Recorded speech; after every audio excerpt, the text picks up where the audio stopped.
Hey everyone, and welcome back to the channel. Before I begin tonight's incredible story, if you're brand new here, please subscribe to the channel. At the moment, the channel is booming with subscriptions and it's amazing to see. So if you're new, subscribe. Please like, comment down below what time and where you're listening to this at. Now, I won't hold you up further.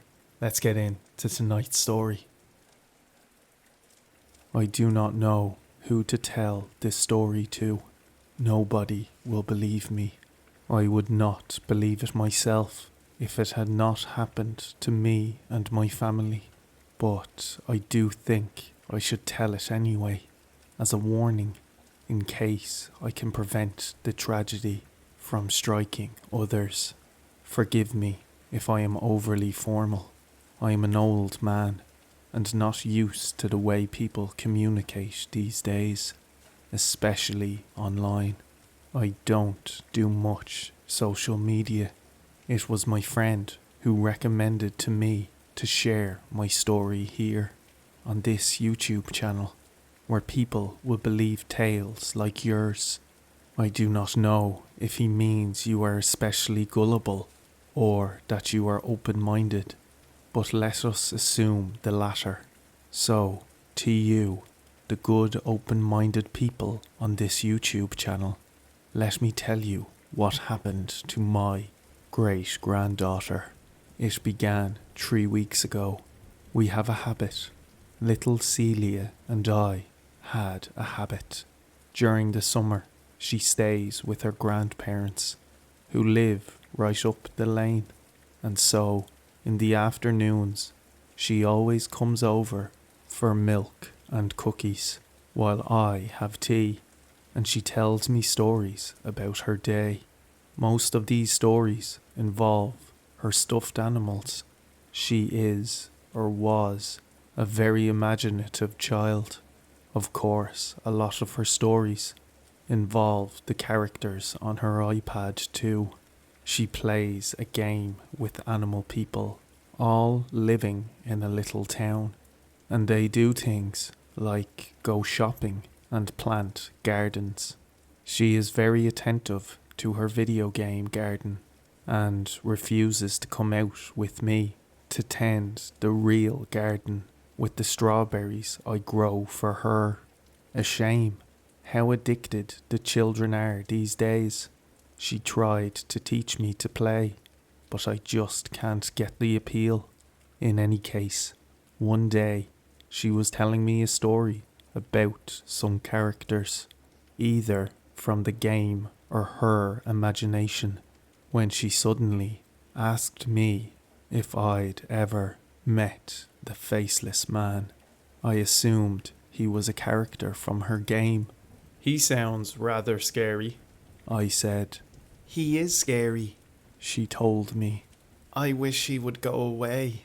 I asked her more about the Faceless Man, but she did not seem inclined to discuss him.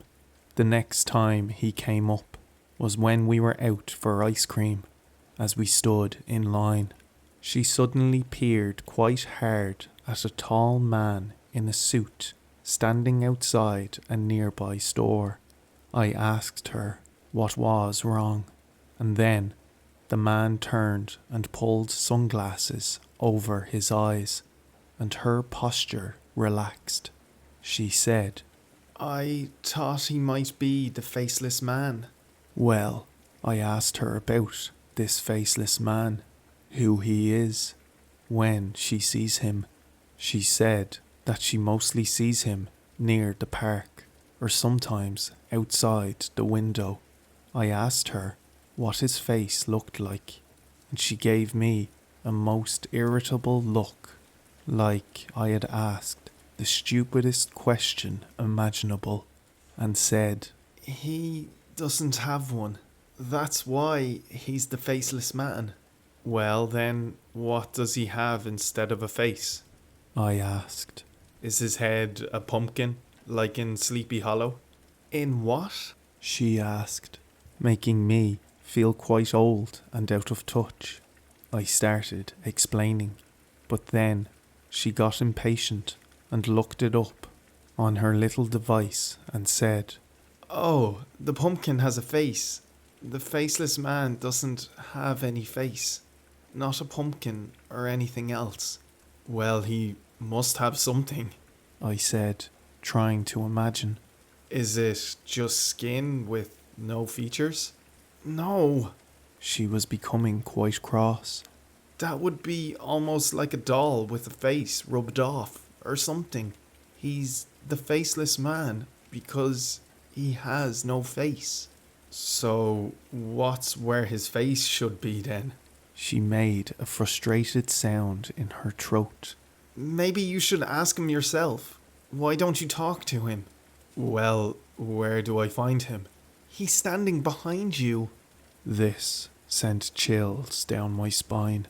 I turned and looked around, but there was no one, absolutely no one, and little Celia had gone back to her game.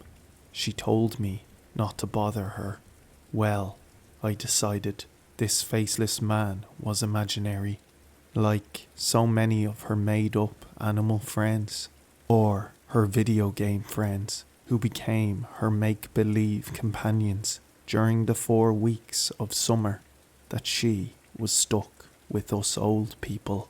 I could not have been more deadly, tragically wrong. Her grandparents were concerned. She seemed anxious, they said, and she never wanted to go outside or do much of anything except play on her iPad.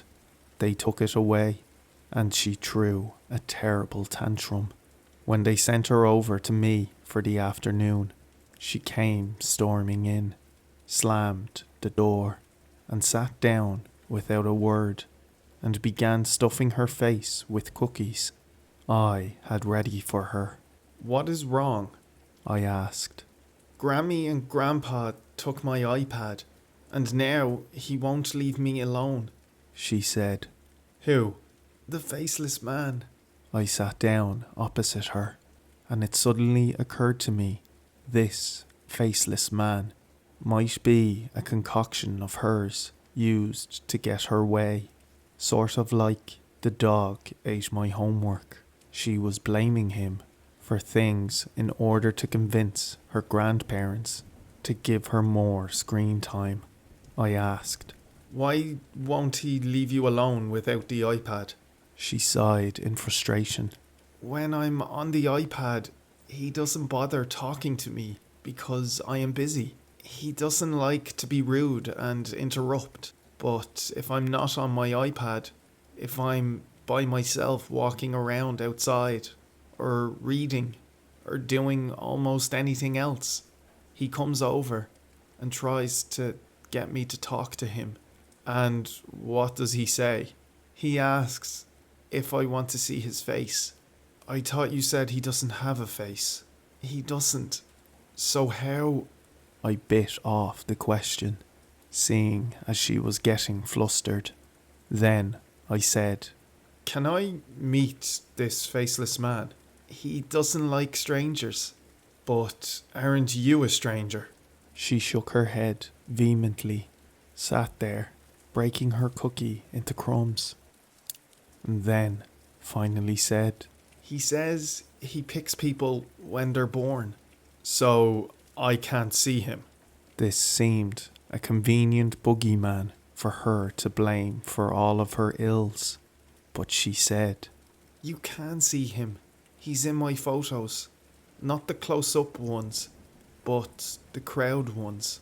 He's in all of them."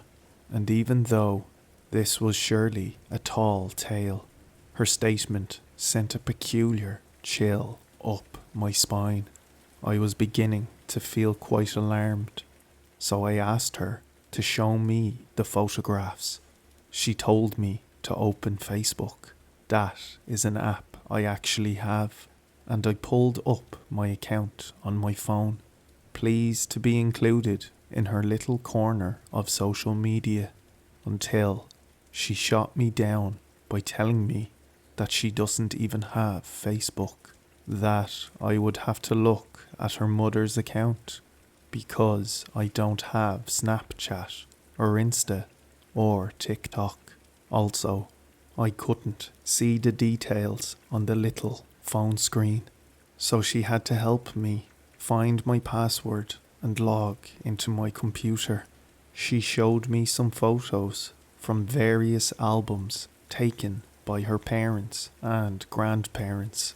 Most were close-ups of her and family, but there was one wider shot of a park, the park just up the street, and she pointed, her finger coming to rest on the screen on a man in the background, sitting on a bench with his back to us. His face, obviously, was not visible. He was wearing a suit. The next photo she found was all of the great-grandchildren at a water park for her cousin's birthday.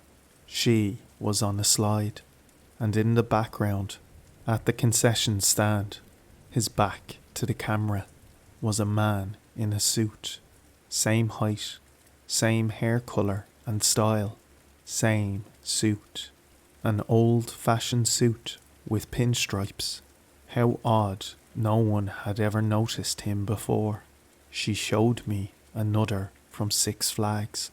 She was playing carnival games, and behind her, at one of the other games, throwing balls to attempt to knock down the weighted jugs, was a man in the suit. His back, as always, was to the camera, his face unseen. I was not convinced that he was actually faceless, just that she had never seen him except with his back turned.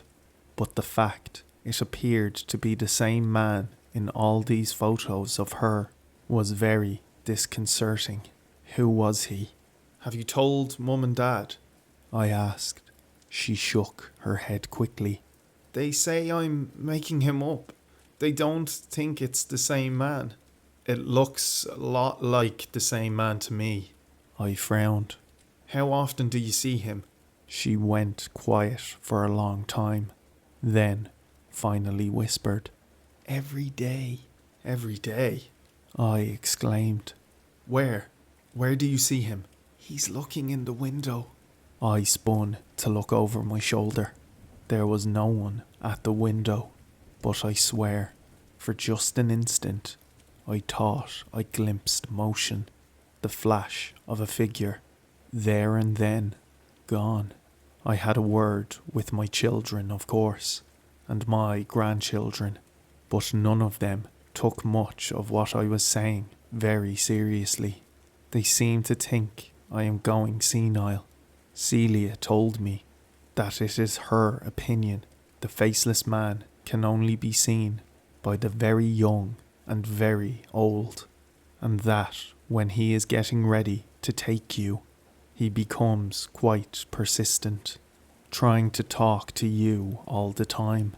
She said that if I want to try talking to him for her, I should look for him in reflections. So I have. I watched the windows and mirrors. I watched the movement in puddles on the road after the rain. And just recently, last week, when Celia came over, I saw him, caught a glimpse in the spoon that was on the table between us. I didn't even register his reflection at first. Didn't even know it was him, really, until he shifted slightly, and I looked, and realised there was a figure there. I glanced up, and he was gone, and when I looked at the reflection again, he wasn't there. But I got better at seeing him after that. He only appeared when my great-granddaughter was over in the afternoons. I took her for walks because it was easier to catch him that way, and it felt like I was running out of time. Celia was irritable all the time now. She barely spoke to me. Her parents told me they were going to take her home early from her month's stay with her grandparents and me. I hoped this meant that the faceless man would leave her alone, but I didn't know, and so I was desperate to meet with him before she left. And 3 days ago, it finally happened. She was waiting in line for ice cream, and I looked in a puddle and saw his reflection standing there next to me. I looked up, and there he was, in the flesh. He was watching her, his head turned so that I could not see his face, only his pinstriped suit and polished shoes and gleaming oiled hair. "You're him," I said. Do you want to see my face? He asked.